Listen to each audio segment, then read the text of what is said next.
स्वर कोकिला भारत रत्न लता मंगेशकर अब नहीं रही।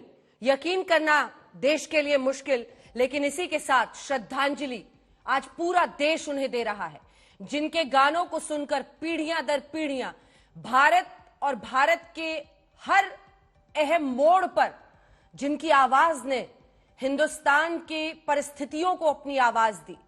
फिल्मी जगत में जिन्होंने अनेकों फिल्मों में ऐसे गाने गाए जो हमेशा के लिए अमिट हो चुके हैं। लता मंगेशकर, स्वर कोकिला, भारत रत्न, कोई भी पुरस्कार ऐसा, सम्मान ऐसा नहीं जो लता मंगेशकर जी के लिए नहीं दिया गया था। लता जी अब हमारे साथ नहीं रही, लेकिन चाहे वो देश के सेनानियों के लिए गाना हो, ए मेरे वतन के लोगों जरा आंख में भर लो पानी, चाहे वो मोहब्बत के अनेकों फसाने हो, लता मंगेशकर जी की आवाज हमेशा अमिट रही और अद्भुत, अद्वितीय रही। उनके गानों के जरिए हिंदुस्तान ने अपनी एक पहचान बनाई, क्योंकि हर कदम पर आजादी से लेकर उसके बाद जो परिस्थितियां देश में बनी, सब पर जो उनकी आवाज की मुहर लगती थी, उन गानों को नकल करने की कोशिश कईयों ने की। लेकिन जब आप लता मंगेशकर का वो मुस्कुराता हुआ चेहरा देखते हैं, प्रधानमंत्री नरेंद्र मोदी ने कहा है, मेरा दुख शब्दों से परे है, सबका ध्यान रखने वाली लता दीदी हमें छोड़कर चली गई। देश के लिए ये अपूर्णीय क्षति है।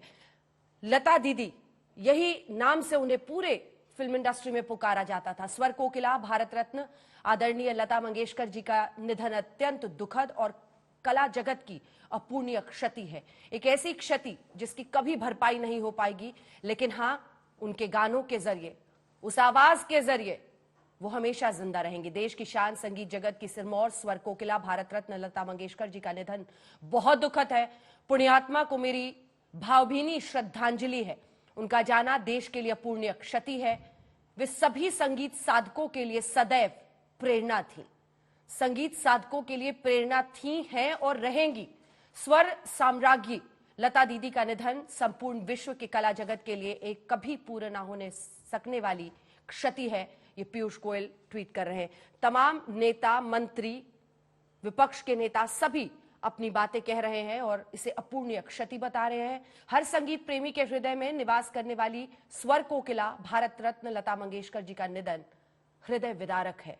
जेपी नड्डा, बीजेपी के अध्यक्ष, नीतीश कुमार, बिहार के मुख्यमंत्री लिखते हैं, स्वर कोकिला, भारत रत्न लता मंगेशकर का निधन देश के लिए अपूर्णीय क्षति है। ऐसे ही तमाम नेता हैं, मंत्री हैं, सभी आज उन्हें याद कर रहे हैं।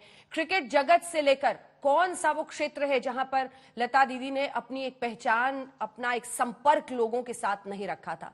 वो देश के मामलों में हर मुद्दे पर बात करती थी, ट्विटर के जरिए, सोशल मीडिया के जरिए बात करती थी। मेरी आवाज ही पहचान है, अगर याद रहे ये आवाज हम कैसे भूल सकते हैं। मेरी श्रद्धांजलि और प्रार्थना, ओम शांति। अक्षय कुमार, फिल्म जगत के स्टार। इसी के साथ मधुर भंडारकर लिखते हैं, बरसों से दीदी मेरे लिए मां की तरह थी, मेरे लिए ये व्यक्तिगत क्षति है। कई लोग उनके साथ जो संपर्क में थे वो उन्हें मां कहकर भी पुकारते थे, लता दीदी कहकर भी पुकारते थे। 1929 से लेकर 6 फरवरी 2022 आज उन्हें देश श्रद्धांजलि दे रहा है। कुछ गीतों के जरिए हम उनको याद भी करेंगे, लेकिन हमारे साथ हमारे सहयोगी पारस इस वक्त जुड़ रहे हैं।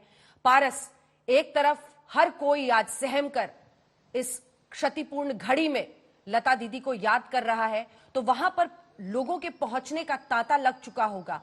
क्या कुछ खबर वहां से आप देंगे पारस?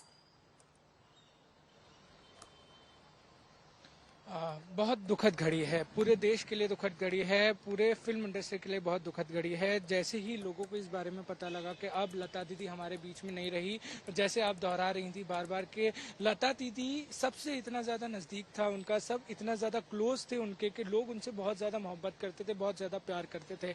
ऐसे ही जैसे ही लोगों को पता लगा कि अब वो चमकता सितारा जिन्होंने बहुत सारे हिट गाने दिए हैं, बहुत सारे ऐसे गाने दिए हैं, ऐसी फिल्मों को बनाया है जिस तरीके से बॉलीवुड में चलन रहा है कि गाने जो है बहुत महत्वपूर्ण हिस्सा जो है वो माने जाते थे। ऐसे में जब लता दीदी उन बॉलीवुड फिल्मों की आवाज बनी और उन गीतों से लोगों को लुभाया तो लोगों ने उनको बहुत पसंद किया। जब वो नहीं रही, लोग शोक में हैं। मंत्रियों की बात करें, प्रधानमंत्री नरेंद्र मोदी की बात करें, उन्होंने अपना दुख व्यक्त किया है। यहाँ पर ब्रिज कैंडी अस्पताल के बाहर हम खड़े हैं, यहाँ पर लगातार लोग पहुंच रहे हैं। नितिन गडकरी पहुंचे थे कुछ समय पहले, शरद पवार पहुंचे थे, रावत साहब यहाँ पहुंचे थे। लोग जो हैं धीरे धीरे यहाँ पहुंच रहे हैं। संजय रावत पहुंचे थे। अब ये भी अनुमान लगाए जा रहे हैं कि अब बॉलीवुड से लोग जो हैं वो यहाँ पहुंचेंगे, क्योंकि दीदी के आखिरी दर्शन जो है वो बेहद महत्वपूर्ण होंगे। क्योंकि एक युग था, वो एक पूरी मास्टर क्लास थी। जिस तरीके से उन्होंने बॉलीवुड को संभाला था, जिस तरीके से उन्होंने अपने गाने गाए थे, जो गाने आज भी दोहराए जाते हैं। आज भी कोई भी व्यक्ति हो, छोटा हो या बड़ा हो, उनके गाने को पसंद करता है। ऐसे में जिस तरीके की उनकी छवि थी, लोग उनको बहुत ज्यादा पसंद करते थे।